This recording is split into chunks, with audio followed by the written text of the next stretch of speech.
হেফাজত করো। আমাদের চিরশত্রু শয়তান। ওহুদের পাহাড়ে আমরা ছোটাছুটি করব না, আমার সাথে মেয়ে পুরুষ সবাই একসাথে থাকবো ইনশাআল্লাহ। মনে থাকবে? আমরা সেই যে ওহুদের ময়দানের যেখানে 70 জন সাহাবা শুয়ে আছেন সেই জায়গায় আমরা কবর জিয়ারত করে মুক্তির দোয়া করে আমরা ইনশাআল্লাহ পরে আবার গাড়িতে উঠবো। সকলে রাজি আছি না ইনশাআল্লাহ? সামনের যে পাহাড় এটাই সেই ওহুদ পাহাড়। এখানেই সেই নির্মম নির্যাতিত মুসলমানেরা হয়েছিল সেই পাহাড়। আমাদের পাহাড়টা লাল হয়ে আছে, কিয়ামতের আগে এই পাহাড় স্বর্ণে পরিণত হয়ে যাবে। আল্লাহ রাসূল সাল্লাল্লাহু আলাইহি সাল্লামকে বলা হলো, ও রাসূল, না খেয়ে থাকেন কষ্টে, আপনি যদি চান ওহুদ পাহাড়কে স্বর্ণে পরিণত করে দিব। আল্লাহ রাসূল বললেন, আমি সেই স্বর্ণ চাই না, সেই চাকচিক্য চাই না। এই যে দেখেন ছোট ছোট মানুষ কিছু পাহাড়ে উঠছে, বসে দেখছেন? লাস্ট যখন নিয়ে আসতে চাইছিল এই পাহাড় ওখান থেকে ভেঙে ওই যে খুব খালি দেখা যায় ওখান থেকে আইসা এই পর্যন্ত আইসা গেছিল।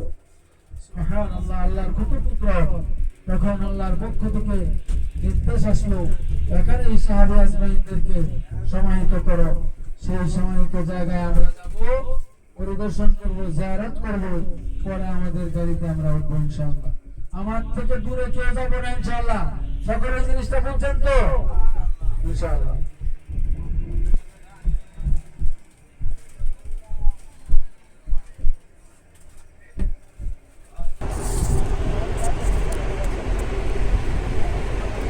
এই সেই উট পাহাড়।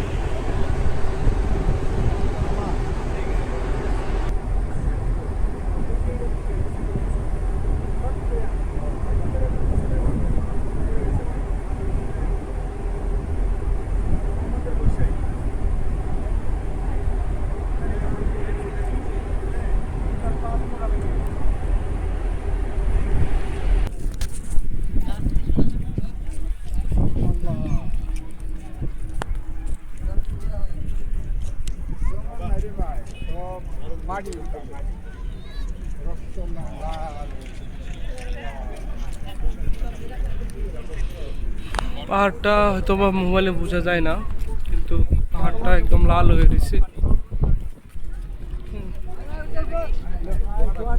সেই ময়দান, ওদের পাহাড়।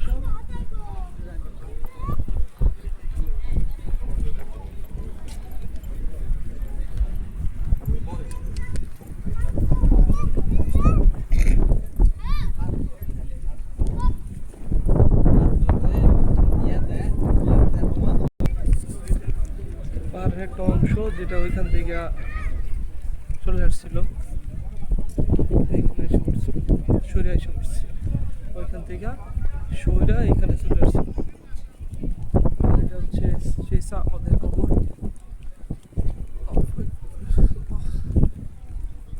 সাহাবাদের আসসালামু আলাইকুম কবর।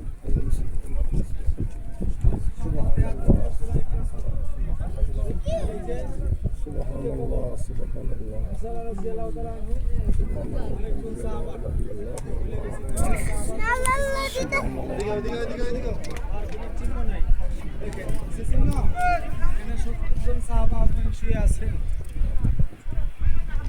আল্লাহ রাসূল সাল্লাল্লাহু আলাইহি সাল্লামের চাচা হামজাও শুয়ে আছেন এখানে। কাজে আমরা আবেগের সাথে